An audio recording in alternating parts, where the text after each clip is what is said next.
Alright, I just picked up this mower cheap off the marketplace. It does not run. They said it did, but it's been sitting for a few years. I imagine it's got some bad gas in it, so I'm gonna drain the carburetor. That air filter is absolutely disgusting. But yeah, I'm gonna drain the carburetor out, try and get some fresh gas in it and see if that will get her to run. This here and this here, take those off, you'll be able to see the carb. It's right here. Honestly, I'm probably just going to take a little wrench and open that up real quick. Took this little 2mm head bolt out of there and let her drain here onto the floor, which you should probably catch that if you care about that kind of thing. Looks like there's still some in there, so I'm kind of thinking maybe the needle and seat is stuck open. I'm going to try pulling the throttle and see if it'll let anything else in. Check the oil. It's really clean and it's very full. Kind of think this hasn't been ran a whole heck of a lot, but part of it looks like it's had a pretty rough life. The wheel's all bent up. There's a crack up here, so I think low hours, but somebody didn't take care of it like they should have. As you can see here, I hooked up the spark tester. Just want to check spark before I pull the carb off and everything. Real easy to do. Just go pull the cord now and see if that sparks, or you could take a screwdriver and stick it in there and hold it up against some metal here and just see if it sparks in between. But I'm gonna go pull that cord real quick, see if we got spark, and I'll be right on back. Okay, so I just put a clamp on the bar up here. Just gonna show you that we got spark. Turn the lights off so you can see a little better. Okay, hold on. See, there's some. Now we'll see why we're not getting fuel. Like I said, I think that carburetor is clogged up. We took that cap off the bottom. Actually, the needle and seat's probably working fine because it's not letting more fuel through, but you can see varnishy buildup and stuff in there. That jet way back in there kind of looks pretty dirty, so I think just pull that off and clean it. Should have a runner here. Okay, I took the carburetor off. I blew it off with the air compressor, got it kind of cleaned up. Take this bolt here out of the bottom. It's also a 10mm, and then we'll take that bowl off and we kind of start cleaning out the jets and everything on here. I'll be right back once that's done. Okay, so obviously got some rust in the carburetor. Must have had some water in the fuel or in the tank or something, but you know, we'll get this here bowl cleaned out, get this cleaned off. We're going to take this float off, just push this little pin here out, pull the float off. Right there's your needle and seat. We'll make sure that's all cleaned up and everything. I'll be right back once I pull this here pin out. Okay, so we pulled the needle and seat and the float off, or just the needle, I guess. The seat's still in there. Float's actually pretty clean, but I kind of have a feeling it's been sticking. I don't know, that spring's still working pretty good.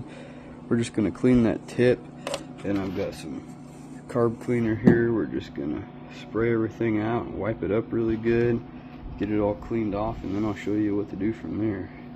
So it's not perfectly clean, but I think it's good enough for a lawnmower. I might clean that area there up a little bit more and then spray this out one more time. But so now we need to just take some compressed air and blow through these jets here, blow through this breather, blow through the fuel line, just you know, a little bit of everything, just make sure everything is opened up.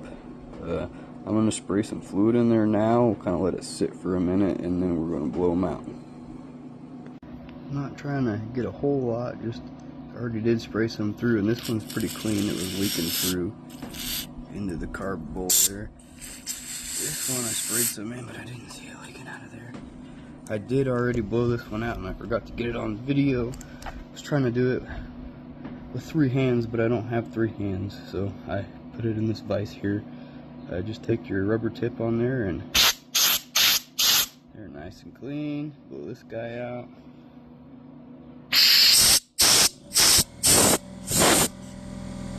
Jet goes down in there, you can see that. Now we'll do the same on here.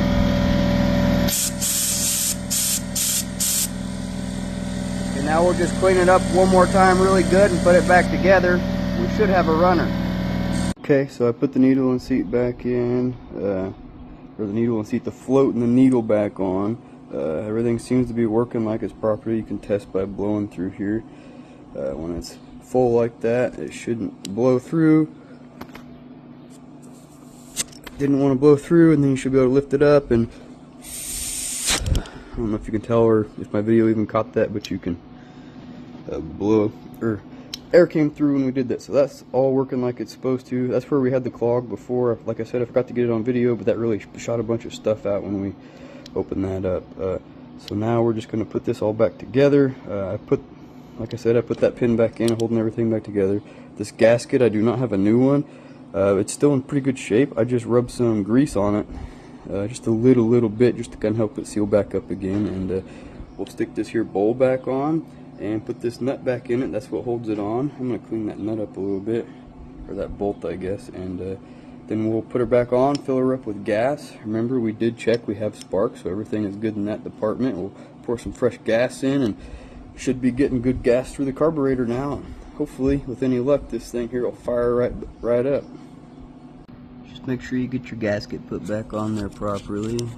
This here is, when you're putting it on, it's best to put this on. You just line that up, drop it in, put this spring here back on. This is for your primer, which is this tube here. This is for your air, which connects up in here. And then here's your fuel line. Just make sure you put everything back on the way that it was, and we'll be good to go. Filled her up with gas, put the spark plug wire back on. I do not have the air filter on, it needs cleaned. I'm just going to see if she runs real quick, and then I'll clean that and get it put back on. It says 3, I'm going to give it just a couple more, just on account of it being completely empty. So, got the handle held down. We'll give her hell here. Come on, girl.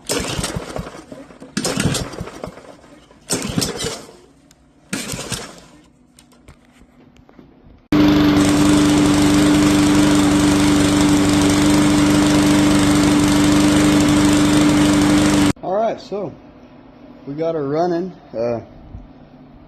Got her running a little bit off of the primer, pushing it a few times, but it kept kind of wanting to run out, so I gave it just the tiniest shot of ether. Fired right up, ran pretty good. I took it out and mowed a little patch of the weeds in the yard, and it did pretty good. So I guess those are the steps to look for when you're looking for a mower that don't run.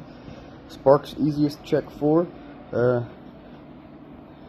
Eventually someday I'll make a video on how to adjust that, just your points and condenser, and it's really all that can really go bad. I mean, your magneto can go bad, but then you got to rekey the flywheel and all that fun stuff. So I mean, we'll get into that in another video, but check for spark, and then make sure you're getting fuel. All it took was cleaning out the carburetor a little bit, and she runs good. It's been sitting for a few years, they said, and when I brought that thing home, I tried 5 or 6 different times, pulling and pulling and pulling, and then letting it sit, pulling and pulling and pulling, letting it sit.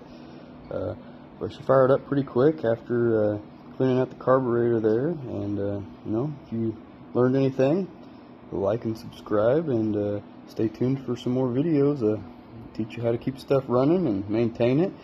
Now, in everything I own, but especially in lawnmowers and chainsaws and tractors and stuff of that nature, I recommend running Marble Mystery Oil in it. It keeps everything clean and running good, keeps your carburetor clean, keeps your gas pretty good for a lot longer, and it's all around pretty good stuff. And then anytime you're running a chainsaw or lawnmower or anything like that, always try and make sure you get non-ethanol gasoline. It's just a lot easier on the carburetors and everything, and it's what they're made to run on. So yeah, that's the gist of this video. Remember, like, comment, share, subscribe, and we'll see you next week.